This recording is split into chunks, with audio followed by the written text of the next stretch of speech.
Morning, everybody. Happy Saturday. Beautiful day out here. I'm back on Oneida today. I have a confession to make. It seems like I have a slightly addictive personality. Ever since I've started doing this quick draw contour feature on my graph, I've spent an exorbitant amount of time driving around and graphing spots that I fish anyway, and it's really changing. It's really changing everything.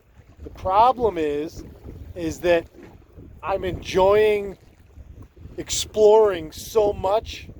I've been out here. It's 10:30 right now. I've been out here since 6. I'm 7.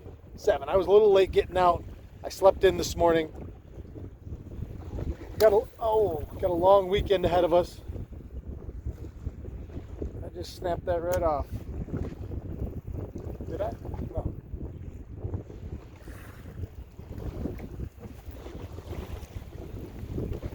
Not sure what I just did right there. Something happened.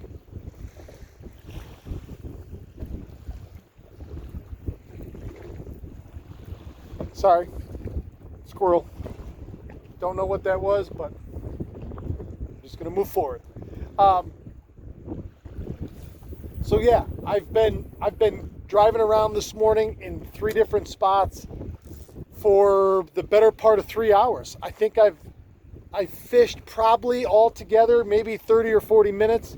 And right now, as we film this, I'm on a spot that I just started to look at, and it's a spot that I fish all the time. And now that I'm going over it with my quick draw contour map and seeing exactly what's down there as opposed to what the map has said all along, it's completely different. This piece of structure is 2.5 times the size that the map said it was, and the fish are sitting on it differently and up in an area where I would never have looked, because on my map let's say the piece of structure was this big, but now it's this big.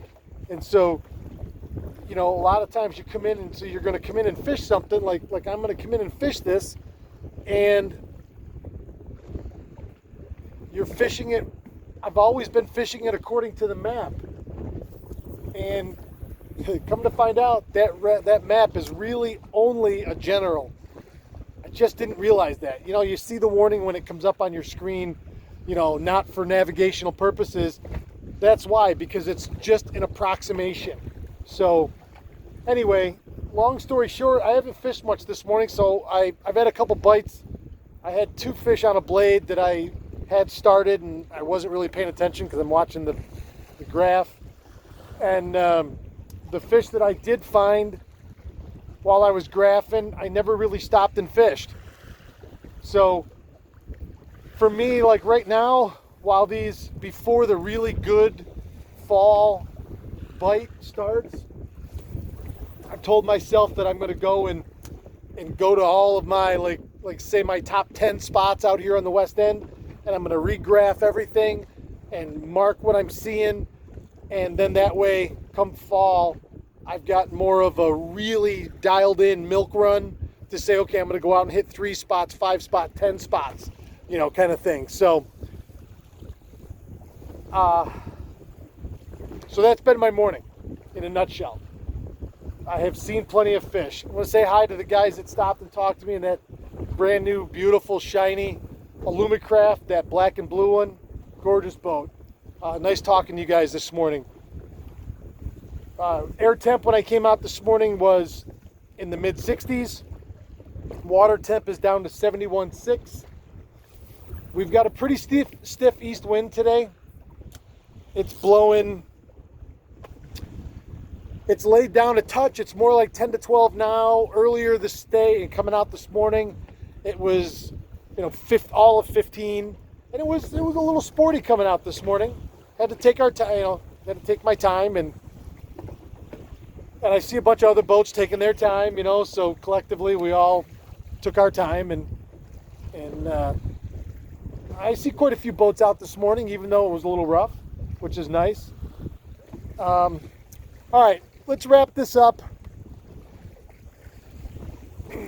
Tomorrow morning, I'll be back out here on Oneida in my boat. And then tomorrow afternoon, myself and John Burrows and Don Birdie are heading up to the St. Lawrence. Terry Wicks smashed a huge walleye last night. 30 and a half, I believe it was, 30 and a half inches. Just a monster. So we're going up tomorrow afternoon and fish all the way through dark. And we're going to take John's Nitro up there. So I'm excited about that. We'll be able to spot lock on some of these spots that I found up there, and hopefully really dial right in on a couple big fish. We don't have much longer with John Burrows. He's going to be heading to Florida soon, so for the winter. So we're trying to get at least another trip or two in, all of us, before he's gone for 6 months. So looking forward to that. And for everybody that's stuck around this long in the morning report, I just hit 1,600 subscribers yesterday, and I'm going to do a special giveaway to reward everybody that watches these videos all the way through. So all you have to do to be entered in the giveaway that I'll announce tomorrow morning is this. You got to like this post. You got to like this video on YouTube. And in the comments, I'm going to give away a men and a woman's t-shirt. Okay? So in the comments, so I know exactly who watched all the way through, in the comment, when you make your comment, you're going to say the woman's name the shirt is for. So you're going to enter yourself by liking it and making the comment, and your comment is going to be, you can say other things, but your comment is going to be the woman's name. So the woman's name in your comment is key. That's going to enter you into the giveaway. And I'm going to draw the winner tomorrow morning for our 1,600 subscriber giveaway. All right, so if you stuck around all this whole time, don't tell anybody else. You'll ruin your odds. If they stick around and watch the whole thing, then they'll find out about this giveaway. So don't let on to it. This is what we're going to do. So I'll be giving a men's and a women's t-shirt away tomorrow. Good luck. And as always, keep your tip up.